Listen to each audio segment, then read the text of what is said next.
And USA Today reports on the massive document leak allegedly showing how world leaders and the mega-rich hide billions of dollars. The so-called Panama Papers point to people with ties to Russian President Vladimir Putin and other global leaders. The stunning revelations, are contained in an estimated 11.5 million documents that was leaked from a Panama-based law firm. They show how the ultra-wealthy and powerful create shell companies.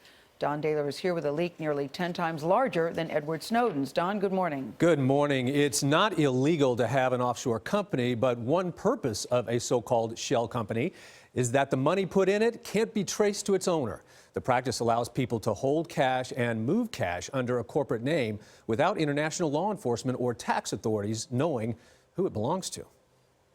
An anonymous source provided nearly 40 years' worth of documents from a law firm in Panama named Mossack Fonseca, which helps establish offshore bank accounts for the world's wealthiest people.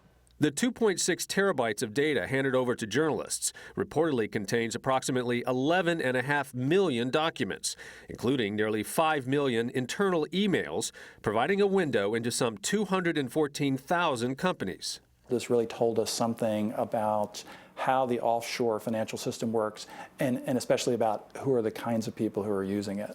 Michael Hudson is one of hundreds of journalists who researched the documents in what's likely the biggest leak of inside information in history.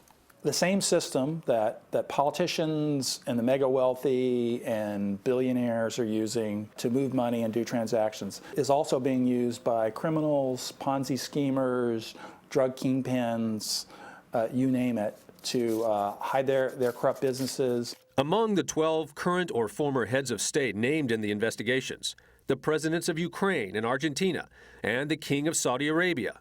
And while he is not named directly, the documents show allies to Russian President Vladimir Putin secretly shuffled as much as $2 billion through banks and shadow companies. What can you tell me about a company called Vintris?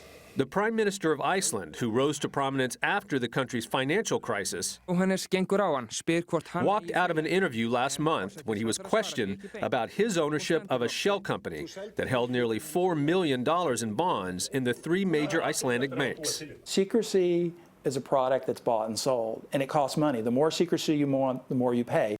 Mossack Fonseca called the leak a crime and stressed to Agence France-Presse that we have no responsibility in how these companies were used. They say they're like a car factory. You can't blame the car factory if a car is used to rob a bank.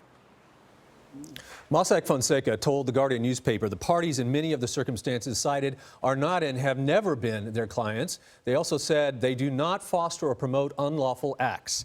There are currently no Americans named in the leaked documents, but it's unlikely that that'll last. So what happens next?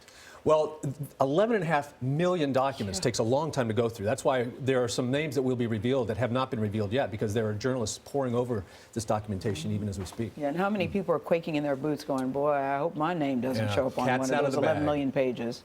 This is such a blockbuster report. Such a blockbuster report. Don, thank you so much.